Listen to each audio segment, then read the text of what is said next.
Hi friends, പുതിയൊരു വീഡിയോയിലേക്ക് സ്വാഗതം. അപ്പോൾ ഇന്ന് നമുക്കൊരു മധുരച്ചാർ ഉണ്ടാക്കുന്ന വീഡിയോ ആണ്. ഒരു ഇഞ്ചിപ്പുളി, പുളിയിഞ്ചി എന്നൊക്കെ പറയില്ലേ, അപ്പോൾ മുളകച്ചാർ എന്നൊക്കെ പറയും. അപ്പോൾ അതാണ് നമ്മൾക്ക് ഇന്ന് ഉണ്ടാക്കാൻ പോകുന്നത്.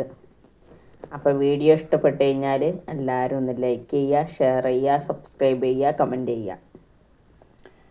ഇൻസ്റ്റാഗ്രാം ID കൂടി ഒന്ന് ഫോളോ ചെയ്ത് സപ്പോർട്ട് ചെയ്യുക. അപ്പം നമുക്ക് വീഡിയോയിലേക്ക് പോയാലോ. അപ്പോൾ അതാ ഒരു പാത്രം അടുപ്പത്ത് വെച്ചിട്ടുണ്ട്. അതിലേക്ക് എണ്ണയാണ് കേട്ടോ ഒഴിച്ച് കൊടുക്കുന്നത്, നല്ലെണ്ണയാണ് ഒഴിച്ച് കൊടുക്കുന്നത്. അതിന് ശേഷം കടുകിട്ട് കൊടുക്കുക.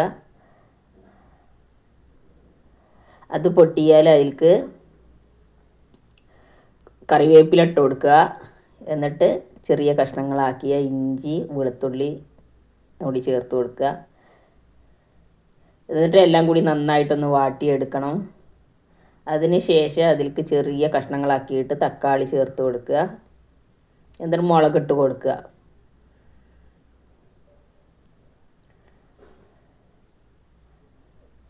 അതിന് ശേഷം ഉപ്പ് ആവശ്യത്തിന് ഇട്ട് കൊടുക്കുക. എന്നിട്ട് അടച്ച് വെച്ചൊന്ന് വേവിക്കുക.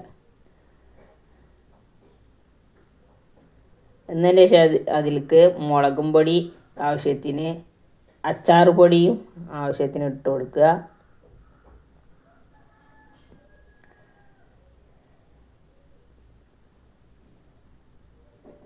എന്നിട്ട് പിന്നെ പുളി പിഴിഞ്ഞ് ഒഴിച്ച് കൊടുക്കുക കേട്ടോ.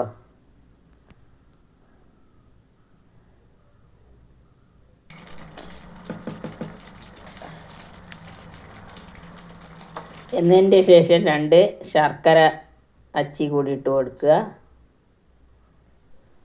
മധുരത്തിൻ്റെ ആവശ്യത്തിനാണ് കേട്ടോ. എന്നിട്ട് എല്ലാം കൂടി നന്നായിട്ടൊന്ന് തിളച്ച് വെന്ത് റെഡിയായി കിട്ടണം. അപ്പോൾ അതാ നന്നായിട്ട് തന്നെ തിളച്ച് വെന്തിട്ടുണ്ട്. അപ്പോൾ അതിലേക്ക് കായപ്പൊടി കൂടി ചേർത്ത് കൊടുക്കുന്നുണ്ട്. അപ്പോൾ ഇത്രയേ ഉള്ളൂ, പെട്ടെന്ന് തന്നെ തയ്യാറാക്കാൻ പറ്റും.